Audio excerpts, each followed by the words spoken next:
Hello everyone, আশা করি তোমরা ভালো আছো, সাথে আমিও ভালো আছি। তো তোমাদের সকলকে জানাই হ্যাপি ধনতেরাস, শুভ ধনতেরাস। তো আজকে হচ্ছে ধনতেরাস, তো সেই ভিডিওটাই আজকে আমি তোমাদের সাথে ব্লগটা শেয়ার করব। তো তোমরা সাথে থাকো আর কন্টিনিউ ভিডিওটা দেখতে থাকো।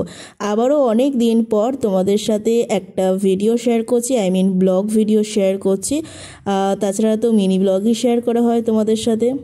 আজকে একটু নতুন বউদের মতন করে বেশি করে সিঁদুর পরেছিলাম। তো এখন হচ্ছে সন্ধেবেলা, আর আগে তো তোমাদের সাথে মিনি ব্লগে শেয়ারই করেছি ধনতেরাস উপলক্ষে কী কী গোপু সোনার জন্য নিয়ে এসেছি। এখন সন্ধ্যা দেওয়া হয়ে গেছে, আর স্পেশালি এখন শেয়ার করছি ধনতেরাস উপলক্ষে কি করলাম। তো এখানে রয়েছে গোপু সোনার জন্য একটা কিটক্যাট, তো চকলেট রয়েছে, আরও কিছু জিনিসপত্র রয়েছে। তো তোমরা দেখতে থাকো, দেখলেই বুঝতে পারবে, আর নতুন করে বলার কিছু নেই। তো এগুলো আজকে ভগবানের সামনে অর্পণ করেছিলাম। আর এই দেখো গোপু সোনা চুপটি করে বসে রয়েছে।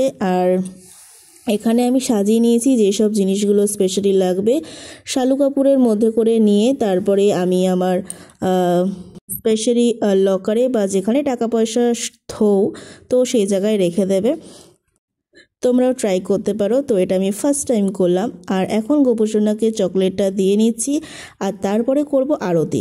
আরতিটা কী কী দিয়ে করেছিলাম বলি। এর মধ্যে মাটির প্রদীপটা ধুয়ে নিয়েছিলাম, এর মধ্যে রয়েছে সলতে আর ঘি আর সর্ষের তেলটা মিক্সড করে দিয়েছিলাম, আর সাথে ছিল কর্পূর আর 7টা লবঙ্গ।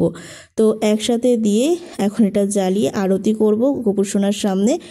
আর ধনতেরাস উপলক্ষে ওর জন্য নিয়ে এসেছিলাম একটা রূপোর তুলসী পাতা। কেমন হয়েছে কমেন্টে জানিও। আর তোমরাও কি ধনতেরাসের দিন সোনা গয়না বা কি কিনলে অবশ্যই কিন্তু কমেন্টে জানাতে ভুলো না, কমেন্টে জানিও। আর তোমাদের কেমন লাগলো ভিডিওটা কন্টিনিউ করে জানি।